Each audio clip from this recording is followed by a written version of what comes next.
हिंदी में यूपीएससी की तैयारी से संबंधित प्रोग्राम्स को देखने के लिए सब्सक्राइब करें स्टडी IQIAS हिंदी।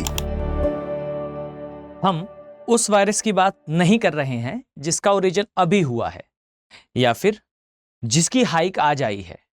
ये वायरस वो है जिसने पहले भी अपने संकेत दिए हैं और अब इसका वेरिएंट और अब इसका एक ऐसा प्रकार जो आने वाले समय में वाइड स्प्रेड कर सकता है, बड़े क्षेत्र को प्रभावित कर सकता है। हम उस वायरस की बात कर रहे हैं। ये स्टेटमेंट है उन ऑब्जर्वर्स का, उन साइंटिस्ट का, जिन्होंने ये बताया कि कोविड-19 से सेवरल टाइम और नियर अबाउट 100 टाइम्स ज्यादा खतरनाक एक वायरस जिसे हम पहले से जानते हैं by the name of H5N1 virus, जिसे कॉमनली बर्ड फ्लू के नाम से भी जाना जाता है, एवियन जो इन्फ्लुएंजा है इस नाम से भी जाना जाता है। इस वायरस के वाइड स्प्रेड होने की संभावना, ऐसा बताया है अभी बेसिकली जो ऑब्जर्वर्स हैं इन्होंने। प्रॉब्लम यह है कि इसका जो आउटब्रेक है ये और भी ज्यादा खतरनाक इसीलिए लग रहा है बिकॉज कि इसके जो स्प्रेड हैं, इसके जो पोटेंशियल है बेसिकली ये कोरोना से सेवरल टाइम ज्यादा है। अब अगर मैं आपको एग्जैक्टली बताऊं तो H5N1 ये जो वायरस है, इस वायरस का इफेक्ट अभी हमें देखने को मिला। और कहां मिला तो ये है भाई यूएसए, और यूएसए के टेक्सास नामक जो राज्य है यहां पर एक केस आया डेयरी फार्म में, और जो डेयरी फार्म था वहां करने वाला एक कर्मी इस वायरस से इफेक्टेड दिखा। अब अगर मैं आपसे कहूं कि ये जो वायरस है ये इतना ज्यादा डेडली और इतना ज्यादा खतरनाक क्यों है और किस प्रकार से ये स्प्रेड हो रहा है, तो सीधी अगर हम बात करें तो ये पहले बर्ड्स में पाया जाने वाला वायरस था, और ये जो वायरस था इसका इफेक्ट बेसिकली हमें देखने को मिलता था मेनली अगर हम कहें तो बर्ड्स में। अब ये बर्ड्स से वायरस जो है वो फैलते हुए मैमल्स में देखा गया। अब प्रॉब्लम यह है कि जिस वायरस की हम बात कर रहे हैं ये वायरस आने वाले टाइम पे, और खासकर जो टेक्सास में 2023 में भी कुछ केसेस दिखे थे और अभी भी कुछ केसेस मिले हैं जहां यह पाया गया कि इस वायरस के सिम्टम्स, इस वायरस के कारण होने वाली डिजीज के सिम्टम्स जो है वो एक डेयरी फार्म में काम करने वाले एक कर्मी की बॉडी में पाए गए। इनिशियल स्टेजेस की अगर हम बात करें तो इसके जो सिम्टम्स हैं, इसके जो आप कह सकते हैं लक्षण हैं, ये एक सामान्य इन्फ्लुएंजा के समान ही होते हैं, यानी कि कफ आना, बुखार आना आदि जो नॉर्मल वायरसेस में होता है। पर प्रॉब्लम इज दिस कि इसके जो सिम्टम्स हैं ये चूंकि बहुत कॉमन है, इसे रिकॉग्नाइज करना काफी टफ है।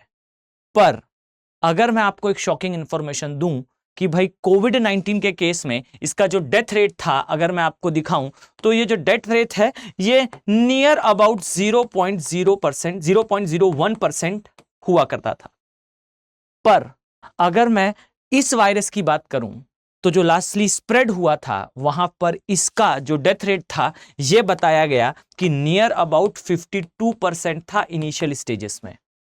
और अगर हम हाइक पर भी जब कोरोना था और जब स्टार्टिंग में भी था तब के भी डेटा को देखें तो ये बेयरली 20% के आसपास पहुंचा था, और ये नंबर भी काफी बड़ा था।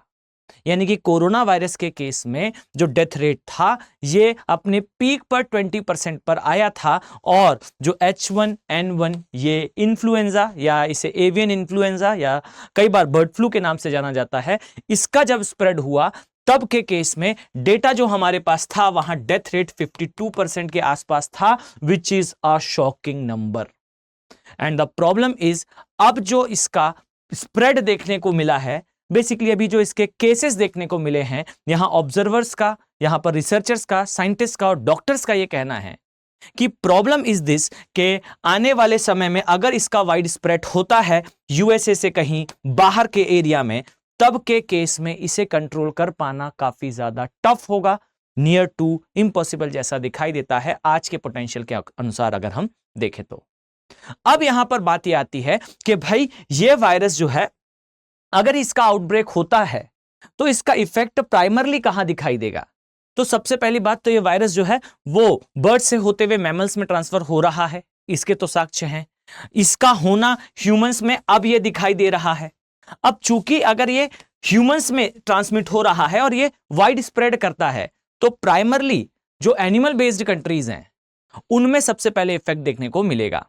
ईश्वर ना करे कि ऐसा कुछ हो, पर प्राइमरली जो इफेक्ट है वो डेयरी प्रोडक्ट से, यानी कि वो इंडस्ट्रीज जो डायरेक्टली जो है एनिमल्स पे डिपेंड करती हैं, डेयरी इंडस्ट्री इसमें से प्रोमिनेंट है। कहीं यहां से कोई स्प्रेड ना हो, इसकी जो है वो एक ऑब्जर्वेशन जारी है साइंटिस्ट में। अब अगर हम इस बात पर चर्चा करें कि क्या ये आने वाले समय में इसकी कितनी संभावना है कि इसका वाइड स्प्रेड हो, तो इस प्रश्न का अगर मैं सही जवाब देने का प्रयास करूं तो भाई एक बात तो तय है कि now the things are in observation, यानी कि अब जो चीजें हैं वो ऑब्जर्वेशन में है। यहां पर कुछ चीजों का टेस्ट होना, कुछ चीजों को जांचना कि इसके आउटस्प्रेड की या इसके आउटब्रेक की कितनी संभावनाएं हैं। तो इसमें सबसे पहले तो एरिया एग्जामिनेशन आता है, यानी कि कौन कौन से संभावित एरियाज हैं जहां पर इसके होने की संभावना है, जो कि एक ऑब्जर्वेशन का सामान्य क्राइटेरिया होता है। और अगर मैं सिर्फ एरिया की बात करूं तो भाई आई डोंट थिंक कि वर्ल्ड में जहां प्रोमिनेंट ह्यूमन पॉपुलेशन है, यानी कि जहां पर मुख्यतः मानव की जनसंख्या दिखाई आपको देती है, उन स्थानों पर आपको जो है वो डेयरी प्रोडक्ट्स ना दिखाई दें या फिर आपको जो है वो एनिमल बेस्ड इंडस्ट्री ना दिखाई दे, ये बेयरली होगा। सेकेंडली इज द थिंग कि वो एरियाज जहां पर ह्यूमन इंटरेक्शन ना हो एनिमल्स के साथ, वो एरिया एक्सक्लूड होंगे। और मेरे अनुसार, मेरी समझ के अनुसार तो ऐसे एरियाज की संख्या जो है वो काफी लिमिटेड है जहां इंटरेक्शन मिनिमम हो। हां, यह जरूर संभव है कि इंटेंसिफिकेशन ऑफ वायरस स्प्रेड, यानी कि किसी स्थान पर कितना फैलेगा, यह कहीं ना कहीं संभव है कि डिपेंड करे कि इंटरेक्शन कितना है, पर इंटरेक्शन शून्य शायद आपको देखने को ना मिले। तो भाई ये एक डेडली वायरस है जिसके वाइड स्प्रेड होने की संभावना अभी जताई जा रही है। तो भाई ये एक पेंडेमिक की तरह बर्ताव करने के लिए पोटेंशियल्ड है, मतलब इसमें पोटेंशियल है कि ये वाइड स्प्रेड हो सकता है।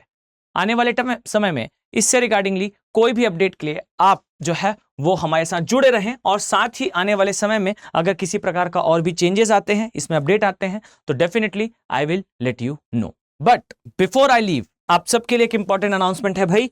याद रखें कि स्टडी IQ के जो P2I बैचेस हैं, इनमें आप हमारे साथ जुड़ सकते हैं अगर आप अपनी UPSC की तैयारी को क्रिस्टल क्लियर, रॉक सॉलिड और अपने फर्स्ट अटेम्प्ट को अपना फाइनल अटेम्प्ट बनाना चाहते हैं। तो अगर मैं आपको इसके बारे में सहज जानकारी दूं तो याद रखिएगा, इन बैचेस में SIP का कोर्स इंक्लूडेड है, अर्थात सक्सेस इन प्रीलिम्स का प्रोग्राम इंक्लूडेड है। साथ ही इसमें मेंस, रेसिडेंशियल प्रोग्राम, अर्थात आपका प्री क्वालिफाई होने पर स्टडी IQ आपको अपने प्रेमाइसिस में दिल्ली में बुलाएगा और आगे की सारी तैयारी कराएगा, जिसके लिए फर्दर आपको किसी भी प्रकार का कोई पेमेंट करने की आवश्यकता नहीं होगी। साथ ही आपको कोर्सेस में जो है वो 18 सेट का बुक सेट आपको मिलेगा, यानी कि वो सारी बुक्स, वो सारी सामग्री जो आपको एग्जाम क्वालिफाई करने के लिए एसेंशियल लग, वो सारी shall be provided by study IQ। इसके अलावा याद रखिएगा कि इसमें आपको 1-to-1 मेंटरशिप मिलेगी, अर्थात आपको एक डेडिकेटेड मेंटर अलॉट होगा जो आपको पूरी जर्नी में असिस्ट करेगा regarding all the essential things. साथ ही 3 आवर की डेली लाइव क्लास, और इस लाइव क्लास के साथ हैंडआउट्स और क्रक्स का अर्थ है वो सारा मटेरियल जिसे जो फैकल्टी है उसने आपको डिलीवर करा है, shall be provided by study IQ। तो इन सारी सुविधाओं के साथ अगर आप अपने अटेम्प्ट को, जैसे मैंने कहा कि फाइनल अटेम्प्ट और सक्सेसफुल अटेम्प्ट बनाना चाहते हैं, तो this is a big opportunity. I hope कि मैं आप सभी को देखने वाला हूं इन बैचेस में। मिलते हैं नेक्स्ट वीडियो में। Have a very nice day. Hindi में UPSC की तैयारी से संबंधित प्रोग्राम्स को देखने के लिए सब्सक्राइब करें स्टडी IQ IAS हिंदी।